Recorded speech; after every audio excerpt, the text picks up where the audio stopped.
ప్రభువునందు ప్రియులరా, బాగున్నారా?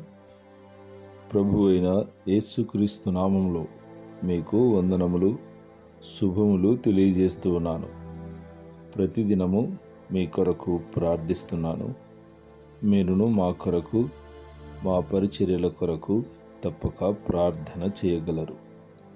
దేవుడు మిమ్మల్ని, మీ కుటుంబములను దీవించి ఆశీర్వదించునుగాక.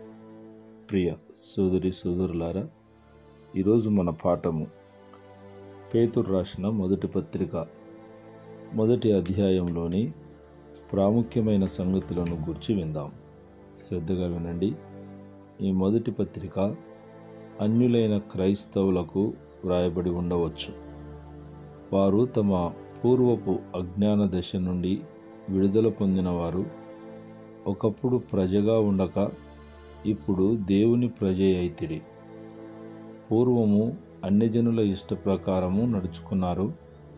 అయితే ఈ పత్రికలోని పదజాలము, భావములు యూదులకు చెందిన వాటిని అన్యులకు ఉద్దేశించి పేతురు వ్రాయటం మనము చూస్తున్నాం. పేతురు తనను తాను పరిచయం చేసుకుంటూ అపోస్తలుడైన పేతురు అని సంబోధించుకున్నాడు. యేసుక్రీస్తు చేత పంపబడినవాడు. క్రీస్తు జీవితము, మరణ, పునరుత్థానములకు పేతురు ప్రత్యక్ష సాక్షి.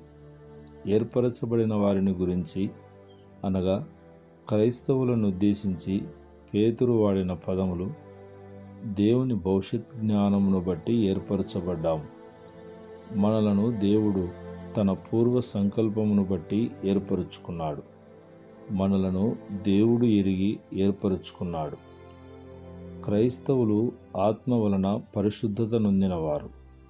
పరిశుద్ధాత్మ ద్వారా శుద్ధీకరించబడి ప్రత్యేక జీవితము జీవించుటకు ఉద్దేశించబడిన వారు. విధేయులగుటకు ఏర్పరచబడినవారు. దేవుని చిత్తమునకు, సంకల్పమునకు విధేయులగుట కొరకు పిలువబడ్డాము.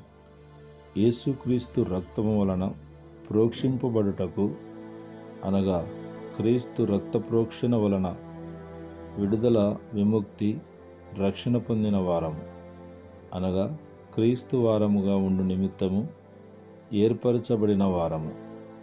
ఏర్పరచబడిన వారము అను పదము యూదులు ప్రత్యేకంగా వాడుకుంటారు. తామే దేవుని చేత ఏర్పరచబడిన వారమని, ప్రత్యేకపరచబడిన వారమని అతిశయించుదురు.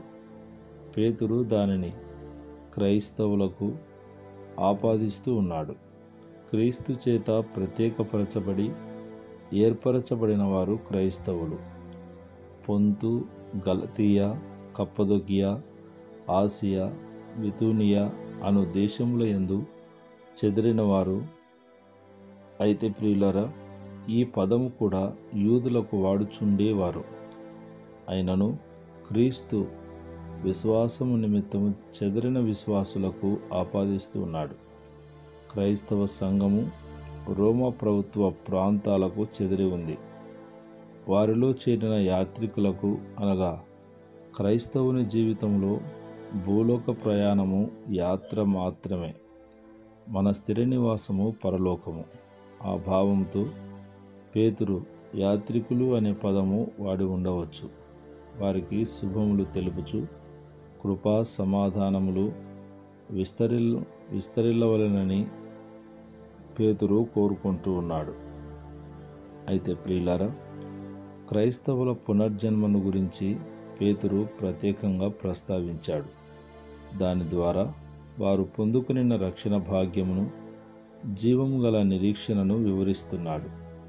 మన ప్రభువగు యేసుక్రీస్తు తండ్రి అయిన దేవుడు స్తుతింపబడునుగాక అనే స్తుతితో ప్రారంభించాడు.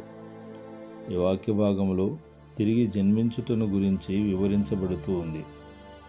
క్రైస్తవ విశ్వాసులు తిరిగి జన్మించిన అనుభవం కలవారై ఉండాలి. ఈ నూతన జన్మ దేవుడు వారికిచ్చినది. నూతన జీవితము జీవించుట కొరకు క్రీస్తును అంగీకరించిన వారి జీవితాలలో మార్పు కనబడుతుంది. క్రైస్తవ పునర్జన్మ అనున్నది దేవుని చిత్తం వలన మరియు ఆయన కార్యం వలన జరుగును. తిరిగి జన్మించుట పరిశుద్ధాత్ముని కార్యము. అది సత్యవాక్యం వలన కలుగుతుంది.